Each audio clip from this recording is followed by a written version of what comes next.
Estem de tornada en Levante en directe per a aportar-los una secció en la que recorrem València pam a pam de la mà de Natàlia Sanz, que ja sabeu que a través del seu TikTok Los viajes de Natalieta ens porta per tota la ciutat per a conèixer la història dels seus racons. Què tal, Natàlia, com estàs?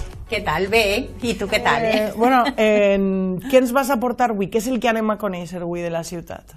Avui anem a conèixer el que és la València de la Reconquesta, després de l'arribada de Jaume I, però vull fer de fil conductor en el programa anterior i vull que el comencem en unes imatges del circ romà, l'espina del circ romà, que es troben a Sant Joan de l'Hospital. Fixeu-vos, això és el pati de Sant Joan de l'Hospital, n'hi ha unes escaletes que baixen una espècie de cripta, i allà està. El mur ise que està al centre de les vostres imatges, això és l'espina, és la paret que separava els dos carrils del circ romà de València, que, com hem dit, anava poc més o menys des de la plaça de Nàpols i Sicília fins al carrer de la Pau. Allà ho teniu, és aquest mur que està al centre.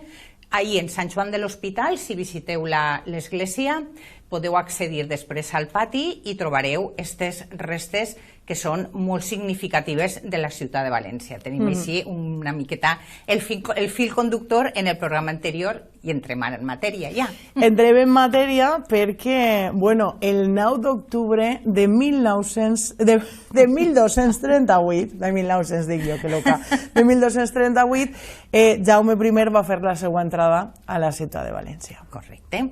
Entra Jaume I, la reconquesta de la ciutat, i el que fa és intentar esborrar tota la petjada de l'islam en la ciutat, i el que fa és començar a repartir terrenys dins de la ciutat i fundar 12 parròquies, que les tenim ahir, que a més de la catedral i a més de Sant Joan de l'Hospital i Sant Vicent de la Roqueta, que parlarem després. Aquestes 12 parròquies fundacionals de la ciutat de València s'articulen també com a barris. N'hi ha pobles i n'hi ha ciutats que encara conserven aquesta denominació antiga de la parròquia de no sé què, la parròquia de no sé quantos. Això vol dir el barri, la parròquia de Santa Caterina. O sigui, 12 esglésies fundacionals, a més de la catedral, Sant Joan de l'Hospital i Sant Vicent de la Roqueta. Compartim d'ahir. Parles d'ahir, les parròquies es van crear en València després de la Reconquesta. Què passa amb les mesquites? Les mesquites, poquet a poquet, comencen a derruir-se. Clar, als cristians que vingueren a València el que els interessava era derruir i esborrar tota esta huella, però clar, això no va ser d'avui per a demà agarrem la picota i comencem a tirar. El que es feia habitualment era arribaven a la mesquita, se santificava, se beneïa i la tunejaven. Correcte. I l'aprofitaven de moment per a fer allí els ritos catòlics, fins que van començar a construir. Passarem ara al temple de Sant Joan de l'Hospital. Què ens pots contar d'ahir? Un altre dels grans desconeguts de la nostra ciutat. Sant Joan de l'Hospital es va fundar, com dia abans, perquè Jaume I va voler construir un hospital, un convent i una església per a donar-li a l'ordre de Sant Joan. Van ser ells, per a que foren ells, que després va ser l'ordre actual de Malta, per a que foren ells els que gestionen el convent. Avui en dia només ens queda l'església i el pati que després veurem, i és un temple molt important perquè és anterior inclús a la catedral de València. O sigui, realment estem parlant de la primera església que es construís a València després de la Reconquesta. Això deixa moltes fites importants. Al seu interior podem veure algunes d'aquestes maneres de construir que se tenia en l'època i que ens parlen d'una etapa molt, molt, molt primitiva de construcció a la ciutat de València. Eixint per la fatxada trobem... Anem primer a entrar a l'interior. Mira, per exemple, veus, quan se va restaurar van aparèixer en la capella de Sant Miquel, que és esta d'ací, unes pintures murals que estan fetes al fresc.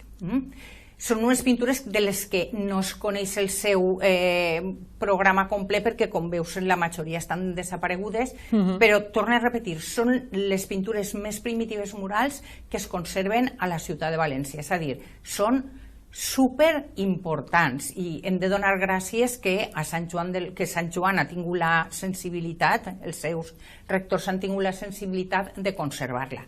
El que parlàvem, per exemple, té ja elements gòtics, com esta volta de creueria, però hem vist la nau central i els arcs empuntats que parlen d'un gòtic molt, molt, molt primitiu.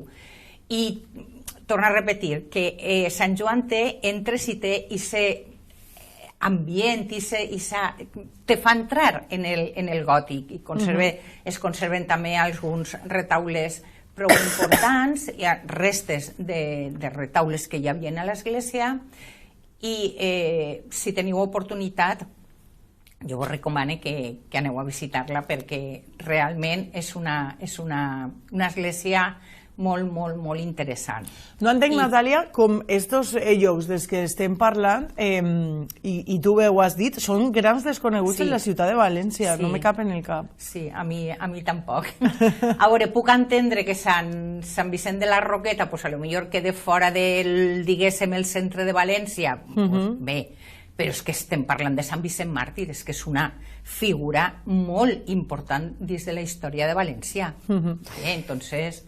Crec que seria important, no? Que li donarem un poc de difusió a començar a reivindicar aquestes coses. Ho estàvem ben per dins i ara anem fora, no? Perquè està l'únic cementeri medieval urbà que existís a la ciutat de València. Correcte, ahí l'estem veient, és el pati de Sissim per la portada sur, per la façana sur, el trobem.